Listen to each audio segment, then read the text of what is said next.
FJ Arora உனக்கு நல்லதா பண்ணியிருக்கா எஃப்ஜேன்னு சொல்றீங்க. இவரு விக்ரம வந்து அப்படியே திட்டுற மாதிரி திட்டுறீங்க. எனக்கு புரியவே இல்ல. அப்ப சுத்தி சுத்தி விட்டு நீங்க என்னதான் சொல்ல வரீங்க? ஒண்ணு பண்ணது சரின்னு சொல்லுங்க. இல்ல பண்ணது தப்புன்னு சொல்லுங்க. 2மே இல்லாம அது என்னத்த பூசி மழுப்பி இந்த பக்கம் என்னது, இந்த இந்த பக்கம் ஒண்ணு அந்த ஆத்துல ஒரு கால் சேத்துல ஒரு கால்னுவாங்க. இப்படியே இல்லாம அப்படியே இல்லாம அதை என்ன பூசி விட்டு போனீங்க? உங்களுக்கு 3 பேரையுமே வந்துட்டு திட்டாம பாத்துக்கணும். 3 பேரையுமே ஷோக்குள்ள வச்சு பாத்துக்கணும். யாரு? ஆதிரியா கூட மோஸ்ட்லி நீங்க வெளில அனுப்பிச்சிருவீங்க. அரோராவை தாங்கன்னு தாங்கணும். ஓகேவா? அதான் சொன்னேன். இப்படி ஒரு பொண்ணை உள்ள விட்டு இந்த கேம் உங்ககிட்ட இருந்து வெளில வரதுக்கு நாங்க எவ்வளவு கஷ்டப்பட்டோம். நாங்களும் எங்க டீமும் பெருமைப்படுறோமா. என் வீட்டுக்கு கூப்பிட்டு போய் விருந்தே வச்சுக்கோங்க. யார் வேணான்னு சொன்னா அப்புறம் உங்க பையனோடது அந்த இது நடு சென்டரா அந்த வெப் சீரிஸோ இல்லை இன்னும் எந்த வெப் சீரிஸோ எதுலாம் கால் ஷீட்டு ஒரு வெப் சீரிஸ்க்கும் வந்து கூப்பிட்டு போய் விருந்து வைங்க, நீங்க டின்னர் வச்சுக்கோங்க, என்னமோ பண்ணுங்க. ஆனா அந்த பொண்ணை உள்ள விட்டதுக்கு நீங்க பெருமைப்பட்டுக்கலாம் சார். ஆனா அவளை உள்ள வச்சு பார்க்கறதுக்கு எங்களுக்கு வந்துட்டு பிடிக்கல, அவ்வளவுதான். அப்படி ஒரு பொண்ணு அந்த ஷோல வச்சு பார்க்கவே முதல்ல பிடிக்கல. அவ பண்ற விஷயங்கள் அதுக்கு மேல அக்லியா இருக்கு. ஆனா அவளுக்கெல்லாம் பாராட்டு பத்திரம் வாங்கி உங்க இமேஜ் அப்படியே டவுன் பண்ணிக்கிறீங்க பாத்தீங்களா? சூப்பர். இது வரைக்கும் மக்கள் சொல்வேனா உங்களை பார்த்தவங்களுக்கு இந்த பிக் பாஸ் ஷோவே பிடிக்கலான்றவங்களுக்கு கூட, பாருவே பிடிக்கலான்றவங்களுக்கு கூட, இல்லை நாங்கள் பார்க்கறதே இல்லை ஷோன்னு சொல்கிறவங்க கூட ஒரே ஒரு கொஸ்டின் தான் வைக்கிறாங்க. இப்படிப்பட்ட பொண்ணு இந்த ஷோக்கு தேவையா அப்படின்னும் போது அந்த ஷோட எத்திக்ஸே போயிடுச்சுன்றது ஒன்று இருக்கட்டும். சரி, ஓகே, அந்த ஷோக்குள்ள கேம் ஆடினா கூட பரவாயில்ல. அவள் ஆடுற கேம் மொத்தம் அக்லியான கேமாக தான் இருக்குது.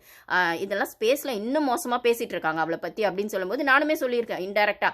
மேல் கண்டஸ்டன்ஸ் மண்டையை கழுவி ஆடுற கேம் தான் ஆடுறா, மேனிப்புலேஷன் கேம் தான் ஆடுறா மேல் கண்டஸ்டன்ஸ். எல்லாரும் மண்டையை கழுவுறதுங்கிறது ஒரு கேம், அது வேற. ஆனால் ஸ்பெசிஃபிக்காக மேல் கண்டென்ட்ஸ் யாரையும் தனக்கு எதிராக திரும்ப விடாமல் ஒரு விஷயம் பண்ணுறது இருக்குல்ல, அது வேற மாதிரி தான் வெளியில் ப்ரொஜெக்ட் ஆகுதுன்னும் போது அப்படி ஒரு பொண்ணை உள்ளே விட்டது மட்டும் இல்லாமல் அதுக்கு நீங்கள் சொம்பு வேற தூக்கிட்டு அது பெருமை வேற சொல்கிறீங்கன்னா எங்கள் பாரு எந்த விதத்துலையும் குறைஞ்சில்ல. அவள் கேம் ஆடுறா, அவ்வளோதான். இந்த கமருதீன் விஷயத்துலையுமே நான் சொன்னேன், கமருதீன் போன வாரம் நீங்கள் ஏன் எடுக்கல?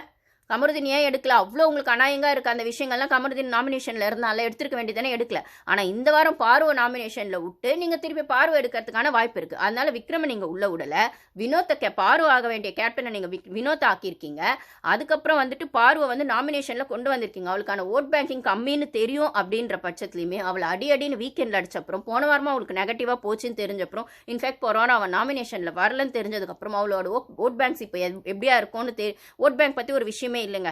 ஓட் பேங்க் இருக்கு இல்லைன்றது கூட விஷயமே கிடையாது. சேனல் என்ன டிசைட் பண்ணுவாங்கன்றதா விஷயம் அப்படின்னு சொல்லும் போது ஓட் பேங்க் இருக்க திவாகரை நீங்க எடுத்திருக்கீங்க, பிரஜனை நீங்க எடுத்திருக்கீங்க, இல்லாதவங்களை நீங்க எதுலயோ வர காப்பாத்திருக்கீங்க. காப்பாத்தணுன்றதுக்காக நோ எவிக்ஷன் வச்சிருக்கீங்க. போன வாரம் எதுக்கு டபுள் எலிமினேஷன் வச்சிங்க? நீங்க ரம்யாவே வியானா, இப்ப ரம்யா எக்ஸ்போஸ் ஆக போறாங்க, கனி குரூப் எக்ஸ்போஸ் ஆக போகுதுன்னா நீங்க யாரையும் உள்ள விட்டுருக்கலாம். இல்ல வியானாவோட கேம் வேற பெர்ஸ்பெக்டிவ்ல திருப்பணும், விக்ரம் அவங்க என்ன எக்ஸ்போஸ் பண்ணுவாங்கன்னா உள்ள விட்டுருக்கலாம். சோ எதுக்கு டபுள் எவிக்ஷன்? இந்த வாரம் சிங்கிள் எவிக்ஷன் தான் இருக்க போகுதுன்னு சொல்றாங்க. அப்படி இருக்கிற பட்சத்துல நீங்க என்ன வேணா பண்ணுவீங்கன்னு போது